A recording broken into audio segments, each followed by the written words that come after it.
Jumpa lagi di Jagat Review, ini adalah Vivo X200 Pro. Kalau yang ini adalah Vivo X300 Pro.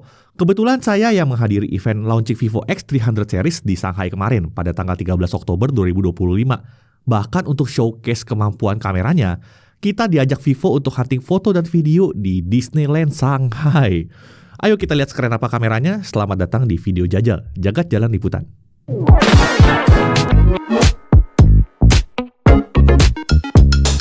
Jadi selama di Shanghai kemarin, saya dipinjemin Vivo X300 Pro untuk experience kameranya.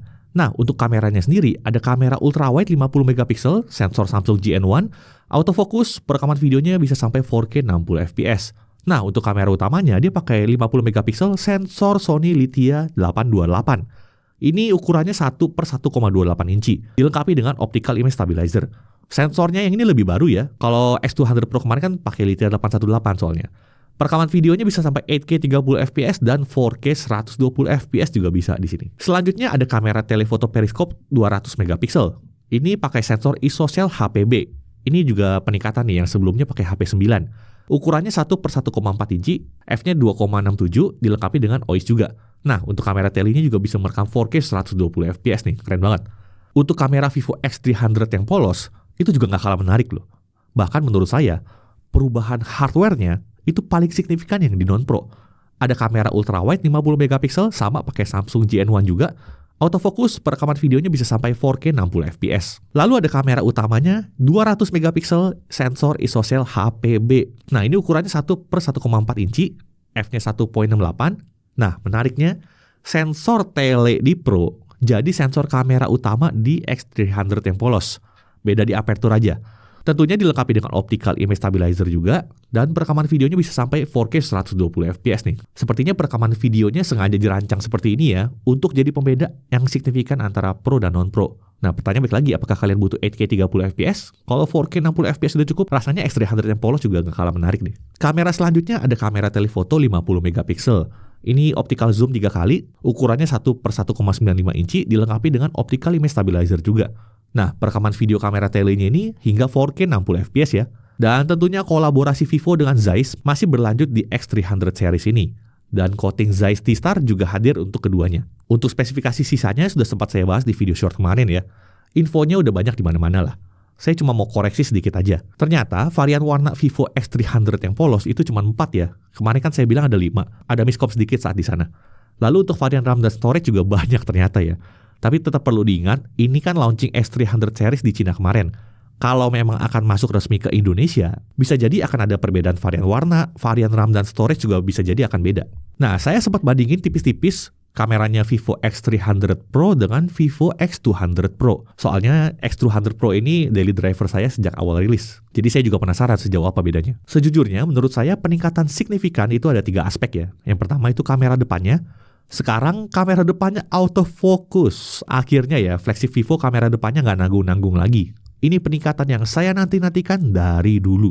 Lalu kamera telenya kan ganti sensor dari HP9 jadi HPB. Secara spesifikasi sensor, ini cenderung mirip sih sebetulnya. Tapi saat saya coba bandingin hasil fotonya, bisa saya bilang telefotonya ini tambah bagus hasilnya. X200 Pro aja kemarin udah sadis. Ini lebih gila lagi hasilnya. Berikutnya soal stabilisasi videonya. Saya merasa video di X300 Pro ini, stabilisasi videonya lebih baik, terutama untuk kamera telenya. Saya merasa telenya jadi lebih stabil. Paling tidak itu sih, kalau untuk kamera utama, kamera ultrawide, saya pribadi nggak terlalu merasakan peningkatan yang signifikan. Nah, pasti pada penasaran juga kan, kalau dibandingkan dengan X300 yang polos seberapa jauh sih? Saya baru sempat nyobain sebentar sih, paling nggak sejauh saya tes, saya bisa menyimpulkan seperti ini. Vivo X300 dan X300 Pro ini bener-bener beda tipis sekarang. X300 biasa aja, kamera depannya juga kebagian autofocus. Perbedaan paling signifikan ada di kamera tele dan fitur-fitur yang super spesifik.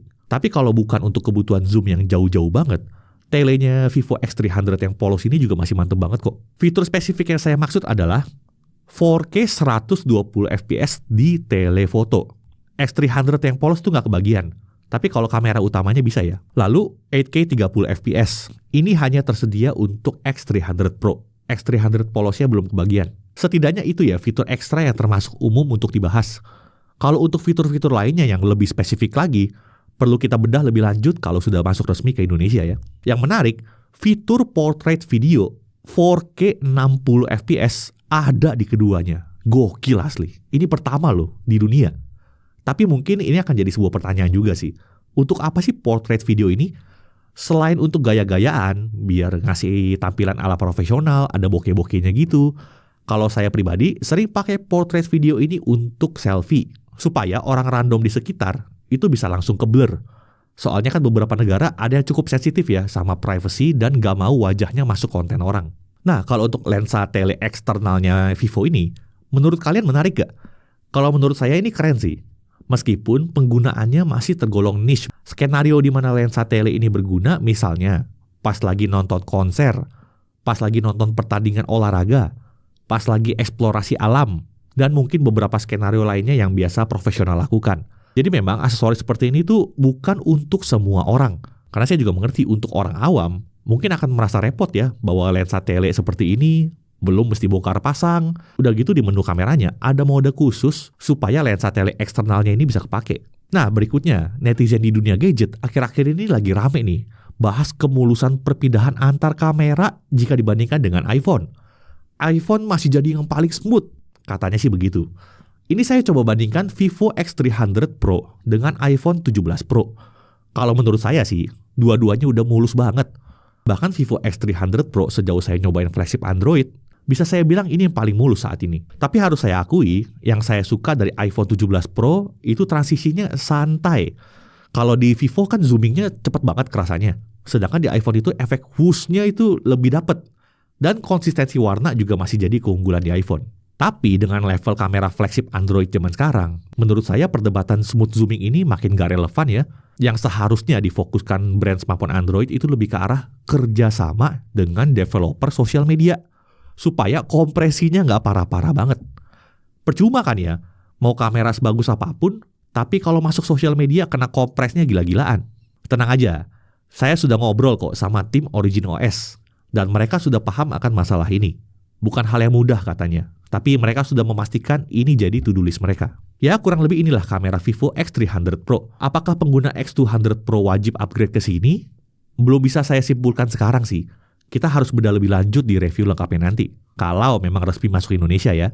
Misalnya kalian punya pertanyaan spesifik mengenai smartphone ini, ada hal-hal yang kalian sulit temukan informasinya di internet, coba tulis aja di komentar ya. Nggak cuma Vivo X300 Pro, saya pribadi juga excited sama Vivo X300 yang polos. Asli, kameranya gila. Ukuran bodinya juga jadi compact. Dan yang saya apresiasi, port USB-C-nya sudah pakai versi USB 3. Jadi versi USB bukan lagi jadi pembeda antara Pro dan non-Pro. Kalau kalian lebih penasaran yang mana? Vivo X300 Pro atau Vivo X300 yang polos? Kalau saya sih pengen punya dua-duanya. Aminin dulu aja lah ya. Oke, thank you udah nonton sampai selesai. Kita ketemu lagi di video berikutnya. Saya Chris, jaga TV TV. Bye-bye.